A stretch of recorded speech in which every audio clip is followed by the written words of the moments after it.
다음에는 전 교육감이신 문용주 선생님께서 농암 정찬웅 선생에 대해서 발표를 하시겠습니다. 만 25세 때 이 세상에서 태어나서 맨 처음 교직 생활을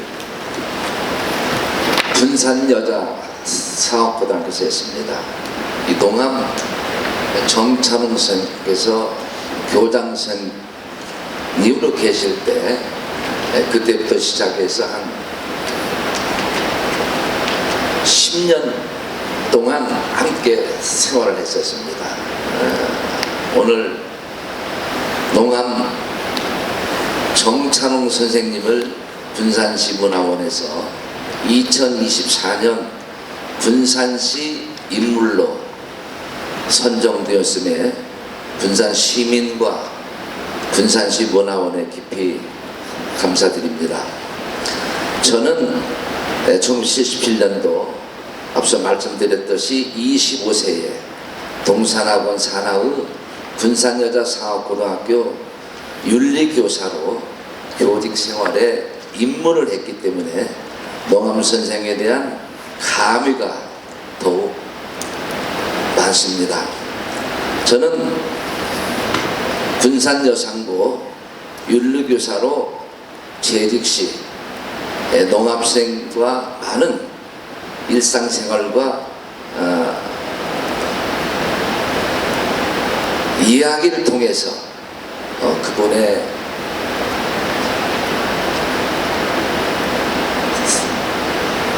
삶과 철학에 관해서 많이 느꼈습니다.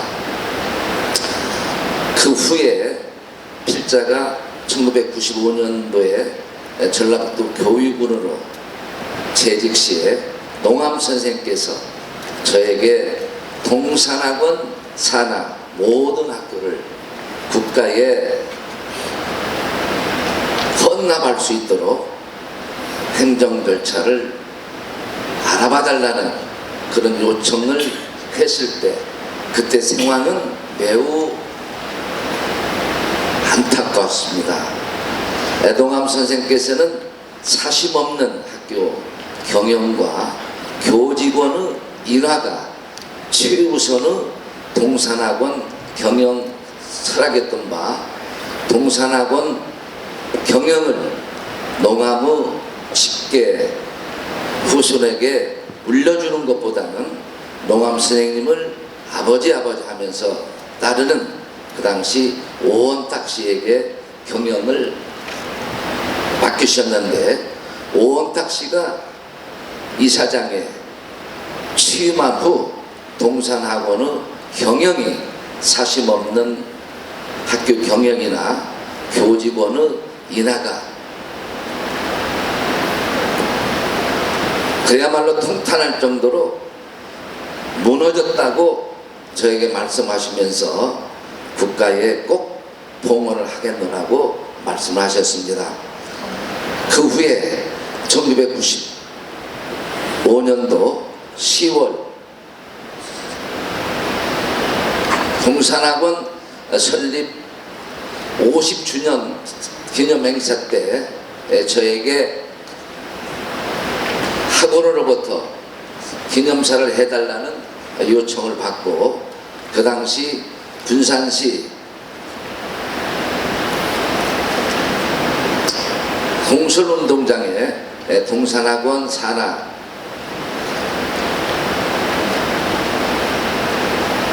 교직원과 많은 학생들이 군집한 상황에서 기념사를 제가 했었는데 그 핵심의 내용은 사심없는 학교 경영과 교직원의 인하가 무너진 동산학원을 마치 독재자가 군립한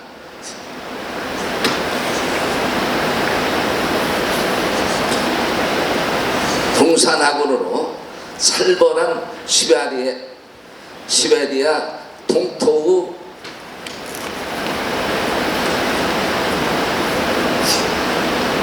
학원으로 전해버렸다는 이런 내용의 기념사를 했었습니다.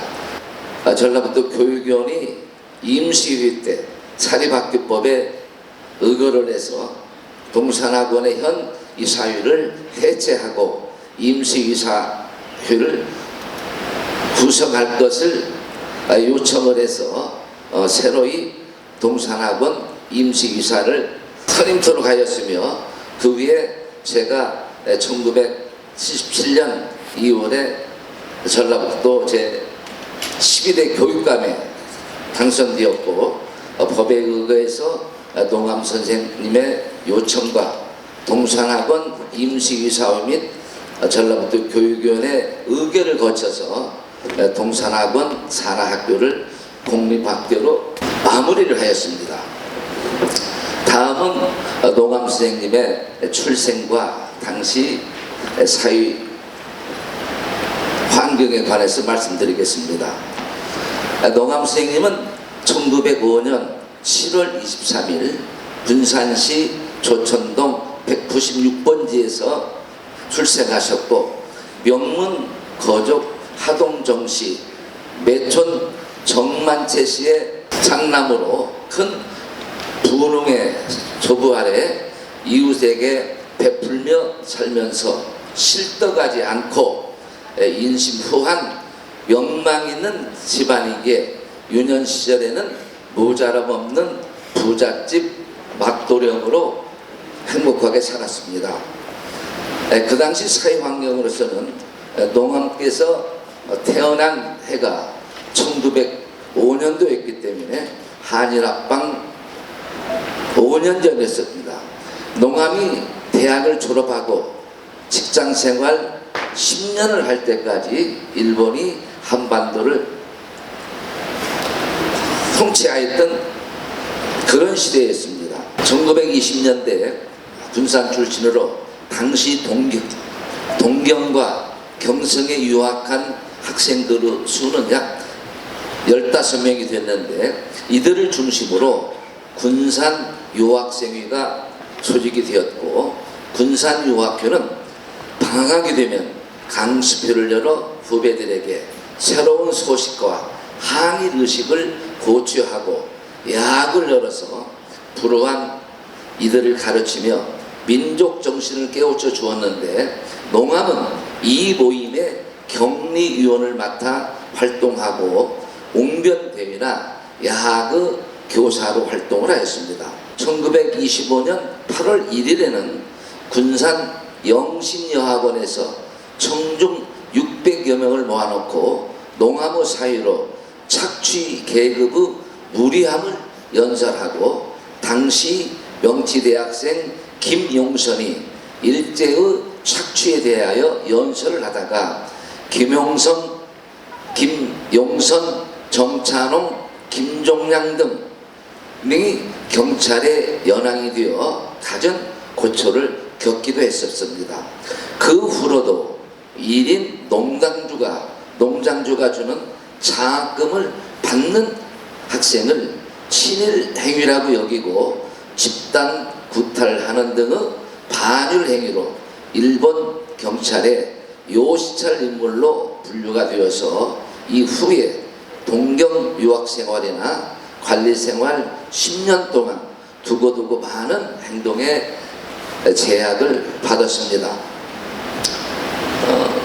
그 후 이제 농암 선생님의 수학 과정과 직장 생활을 살펴보면은, 농암은 가정은 워낙 완고했기 때문에 15세까지 집안에서 독선생 밑에서 한학을 합니다.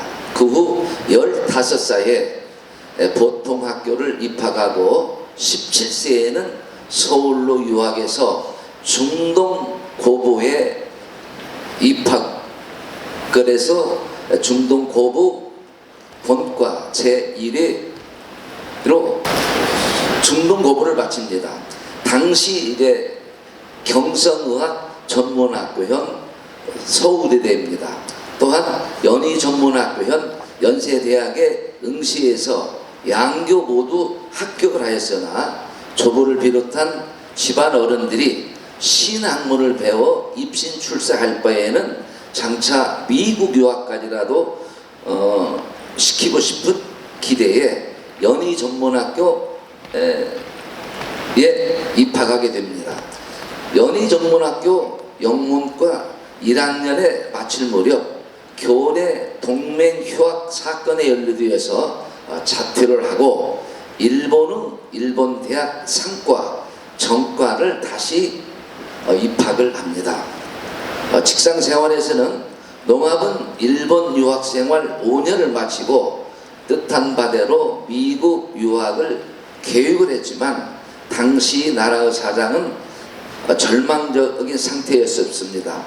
청일, 노일 두 전쟁에서 승리한 일본은 거칠 것 없이 식민지 정책의 마술을 휘둘러 한반도 전체 토지의 절반 이상을 조선 총독부 소유로 바꾸고 일본 이주문에 의한 토지 수탈 등으로 조선인 전체가 일본인 소장민이 되다시피 했으며 조선인은 거의 수탈당하는 농노와 같은 노예 상태에서 허덕이거나 이를 탈피하고자 만주 소련 지역으로 무작정 떠나는 비참한 조선인의 형편이었습니다.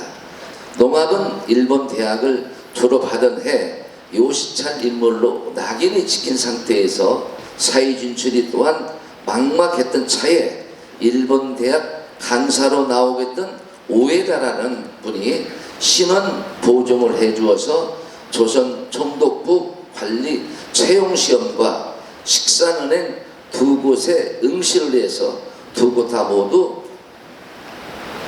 합격을 했습니다.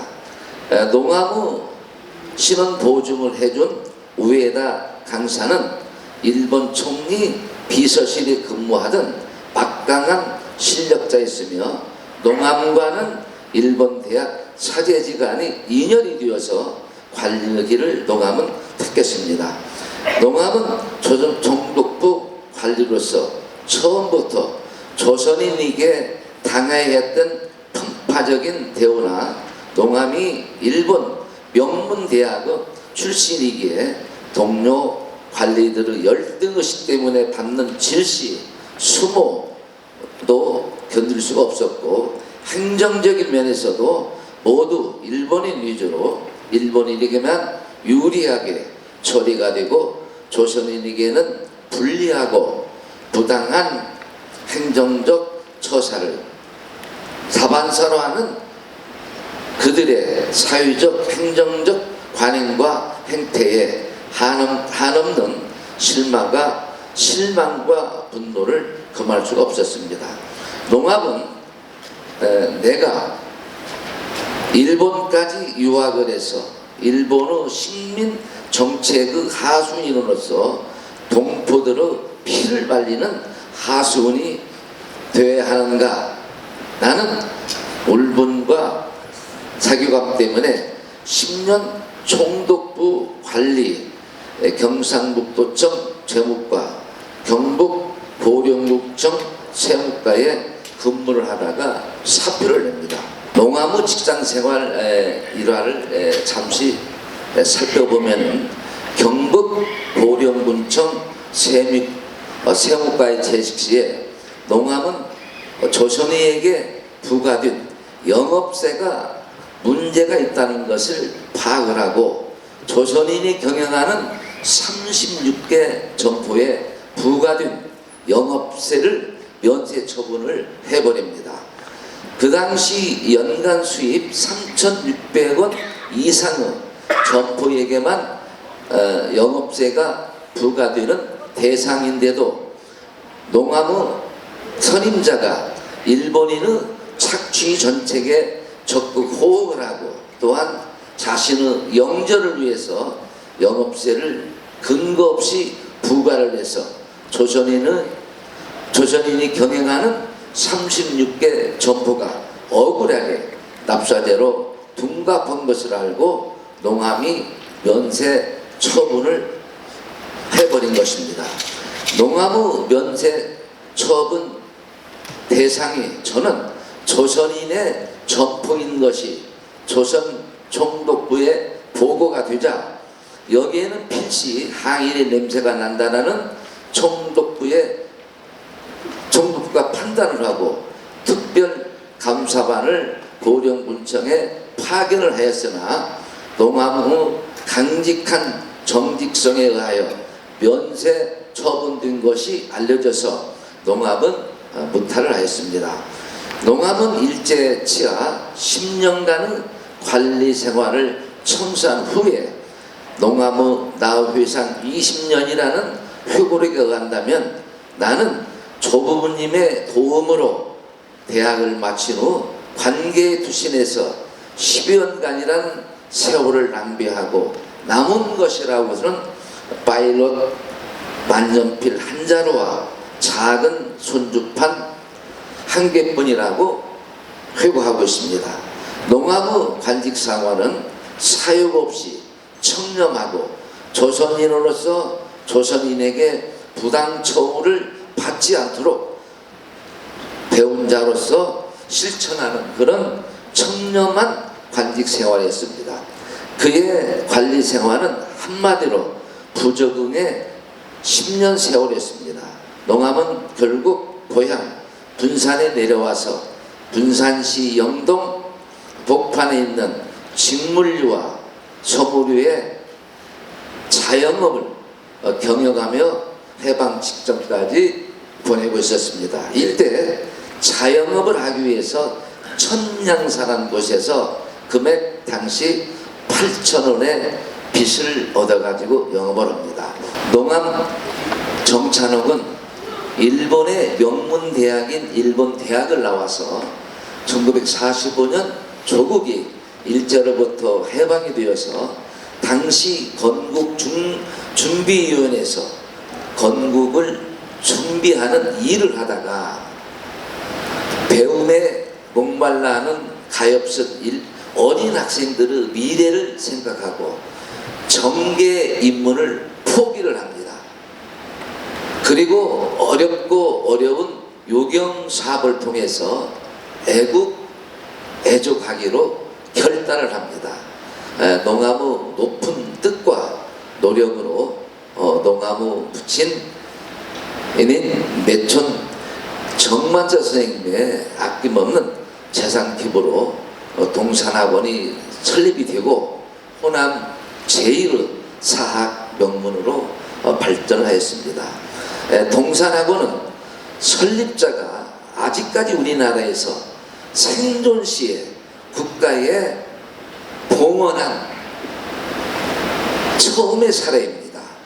전라북도 교육청은 당시 농암 정찬옥님을 길이 기리고 그 높은 뜻을 현재 운영은 그 후손이 맡고 있습니다. 여러분 감사합니다.